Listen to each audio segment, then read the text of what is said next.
Welcome again to another episode of the Project Cancer. This is the first time I've actually interviewing somebody or talking to somebody who's on a cancer journey. Before that it's been me and other professionals. So I'll just introduce, or I'll let Paul introduce himself. I met him through playing bridge actually here in Cambridge. Paul? Thank you, Peter. And it's nice to be asked to talk about my personal cancer journey. It's been 11 years in duration so far, and long may it continue. At the beginning, I'll say this is my personal journey. It doesn't mean it's the right or wrong way to approach it. Everyone is different. For me, this all started in 2012, and just before I get into the details of the symptoms, just to say I worked at the Foreign Office for 30 years. I'm still based in Cambridge. I'm now retired and working in various consulting roles, so I'm not idle and I've not given up. So the shock, the bolt from the blue in 2012 was a swelling in the groin, in fact the left side of my groin, a rather embarrassing place to have an obvious swelling. Thought about it for quite a while. Apologies for the dog in the background. He's heard this before. But took myself down to the GP after 3 or 4 months of doing nothing. First mental note for me is always tell your male friends in particular never to sit tight and do nothing. Just get yourself down to the GP. She was absolutely brilliant. She didn't like the look of it and said, you go down to A&E right now and you stay there until they've done an ultrasound. You refuse to leave. Because if you go into the system, it could be 3 months before you ever scanned, which is brilliant advice and possibly saved my life. Anyway, the first diagnosis, which came within a few days of that scan, was kidney cancer. And I was told that by a rather flustered surgeon who was trying to book me in for an operation. I hadn't actually been told at that stage I had cancer or indeed any sort of forewarning at all. I was in Boots with my young children. It was their half-term holiday, I remember, when I got this rather stunning message, and he was very apologetic. He'd assumed I'd been told. So it was a bad start, real shock, and that was the shock of capture, I called it, because suddenly I was a cancer victim, and I had to deal with that. Full-on family life, nowhere to hide, you're suddenly very, very exposed and very frightened. That is absolutely normal.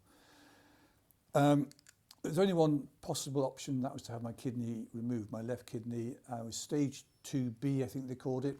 The cancer was growing along my main vein out of the kidney towards my main artery. If it had been left unchecked, it would have blocked the artery. I would have had all sorts of problems. So I was lucky. The swelling in my groin was caused by a blockage to my kidney, so everything else followed from that. But I never thought for 1 second I had kidney cancer at that stage. Surgeon was great, no nonsense, Irish guy who whipped out my left kidney and patched me up, and I was fine within a few weeks. Monitored for the next 2.5 years, and I thought I'd beaten it. I was really quite gung ho. I thought this is good news. Inevitably, in the middle of 2015, it came back with a vengeance. It was growing again. I had metastases this time in various parts of my body, including my pancreas, my adrenal glands, and the bed where the kidney had gone. So I was in a mess. And the option then was to go on a drug regime or to have a second surgery. And I opted for second surgery. Personally, I quite like the cleanness of having your innards cut out. I know it sounds a bit macabre. I've now got this brilliant scar. I'm not showing Peter right now for the record, but it's like a Mercedes-Benz logo. I think I should sue them one day and get some sponsorship. Second operation was a bigger operation. Brilliant surgeon did this, who removed half my pancreas, but thankfully left the bit which makes insulin, so I'm not diabetic. That was a gamble. He said he had no idea which bit was which. Took my adrenal glands, my spleen, and large chunks out of my kidney bed and patched me back up. And again, for the next couple of years, I was fine on steroids for my missing adrenal glands, but otherwise on no cancer treatment as such. And I waited and waited, and in 2017 it came back, and this time it was in my gall bladder, which caused me excruciating pain, the first time I'd been in major pain. That was also removed by the same surgeon through the same scar. I've been in 3 times in that same scar, so I've been well excavated. There's not much left in there. And that was all good. So 2017, patched back up again, and things were looking okay for about a couple of years. And then in, I think it was 2018, possibly 2019, it started to grow again. Kidney cancer is very vascular. Once you've got it into the system, it's very, very hard to get it out. It's in the blood. It finds places to hide and it pops back up.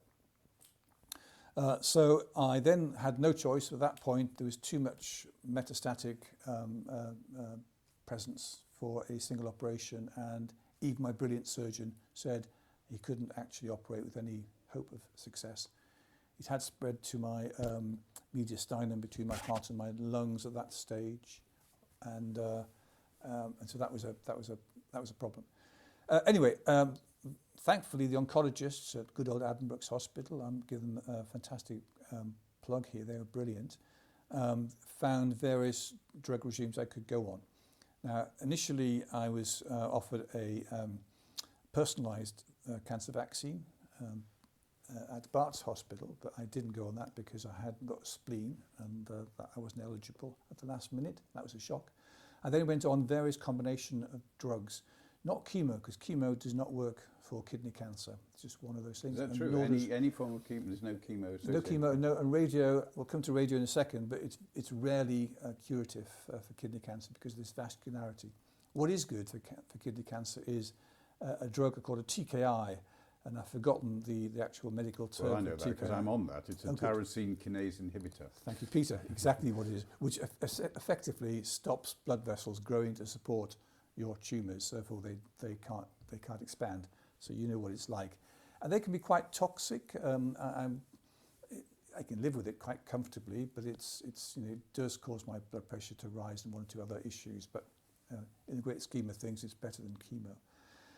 I'm on that now in combination with a wonder drug called pembrolizumab, which is an immunotherapy drug, which basically turbocharges your white blood cells. So your body is better able to fight off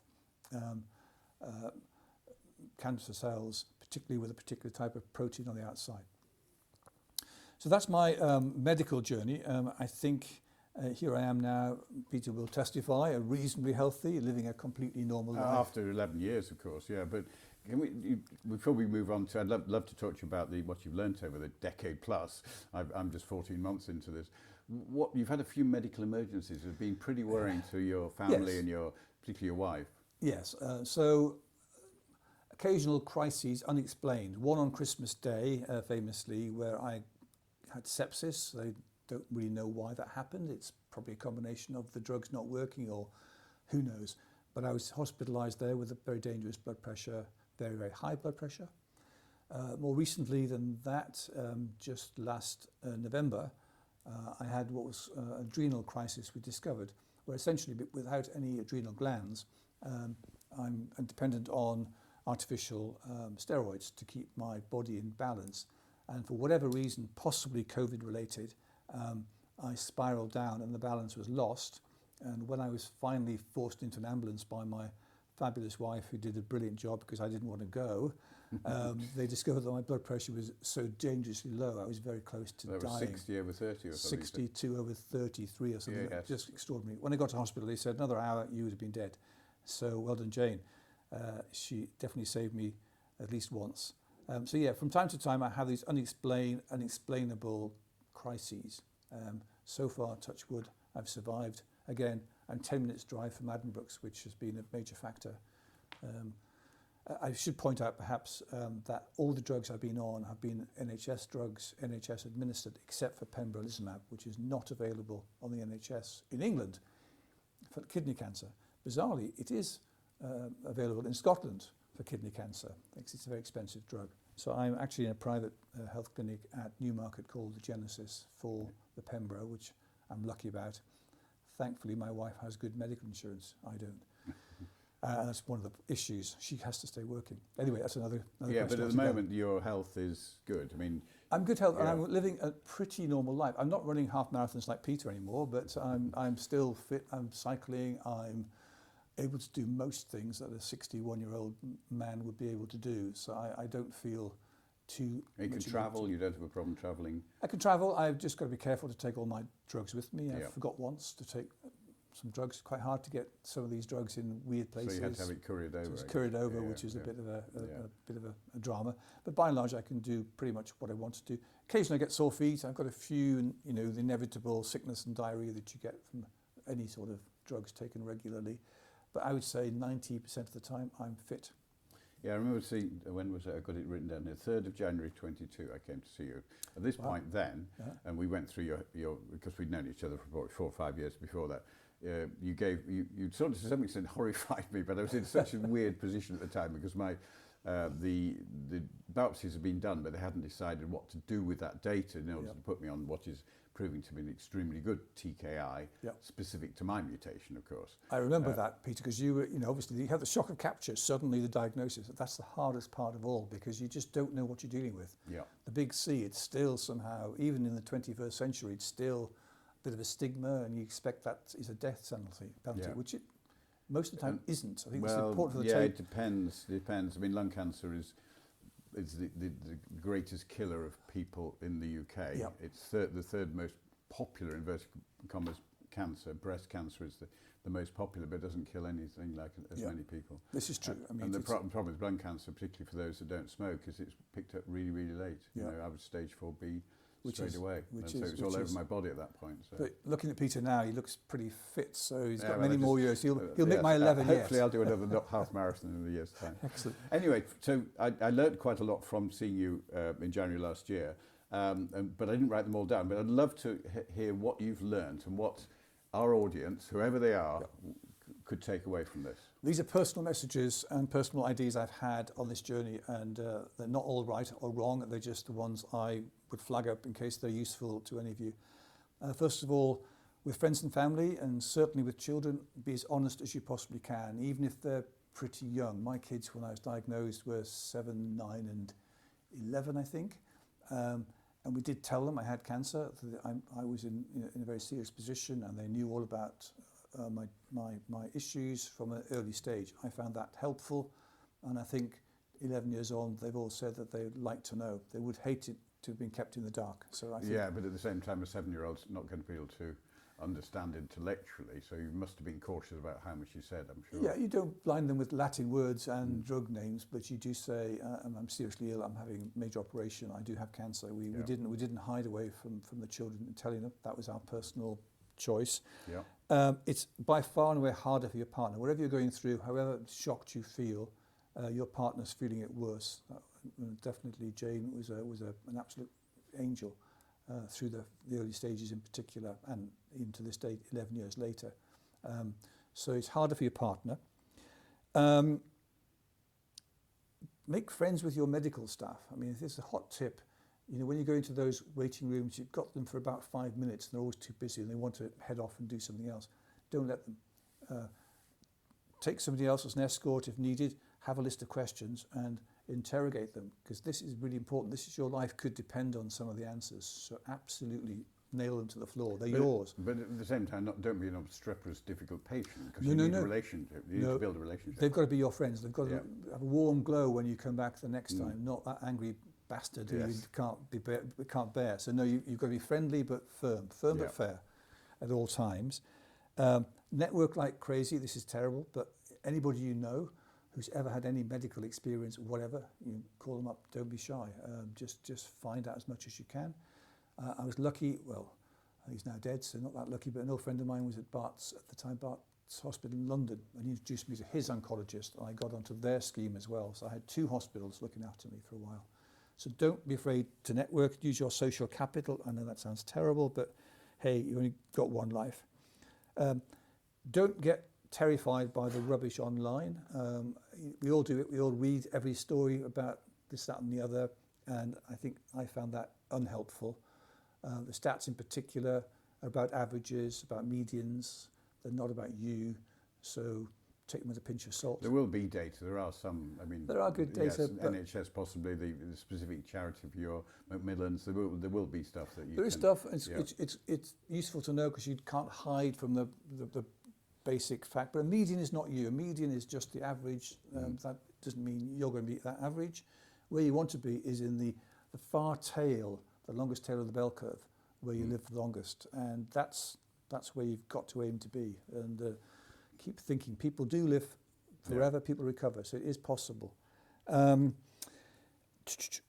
So in terms of lifestyle, obviously eat well, eat healthily and exercise. Don't give up. Don't curl into a ball on the couch and watch Netflix all day and eat chocolate. That's not going to make you better. Lots of people do yoga and meditation and special diets. I've done some of that. I personally don't like yoga. It makes me feel uncomfortable. Meditation, my mind's always too busy for that. I do eat turmeric, which is apparently a wonder drug. So I eat a lot of that in my natural diet. But I just think being healthy and positive, and crucially, stay positive. In the ward after my operations, the doctor said it's the positive ones that get better quickly. The ones that feel sorry for themselves, they spiral down. So you've got to maintain that almost self-delusion. Yeah, yes, exactly. Self-delusion is a good term. Stay positive. This is going to sound a bit harsh, but I'll say it anyway. Prepare in case you are going to die. You've got to live your life to the full, never give up. But sense of realism, you might. Don't let the preparations that you want to make for those that you leave behind to the last minute. I chose to write personalised letters, lots of them. I think 7 each for my children. I've got 3 and my wife. And the idea I had was for them to open one of these letters every year for the next 7 years. So after you've died? After I've died. Yeah, There's one when I die and then one every year. And I wrote these quite early on in my cancer journey because I didn't want to be doing this when I'm really ill. My advice to people out there would be, think what you need to do, like you will, make certain that isn't hanging over you at the end. But stuff that you'd like to do that is nice, buy presents, little gifts, whatever you want to do it when you're still fit enough to think, because sad to say, towards the end you won't be able to do that. So I think that's an important tip. And then crucially, and the last point I'll make is enjoy the time that you have, whether it's 6 months, 6 years, 16 years, 20 years. Live every day as if it were your last. Horrible cliche, but again, it's back to this positivity. It's tragic, it's awful. I wouldn't wish that anyone listen to this. I'm really sorry that you're having to listen to this because it means you've got some cancer connection. Or you're expecting, or you've got a relative or whatever. Yeah, and that's tragic and terrible. All you can do is to stay as positive as you possibly can, and every day is a bonus. Here I am, it's 2023, it's the 6th of March, and I'm still intending to be here in a few years' time.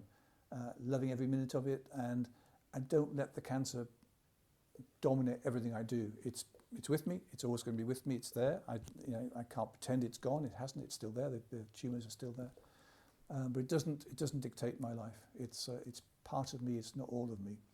So anyone listening to this, if you got this far, well done, and good luck on your journey, wherever you are on it. Stay positive.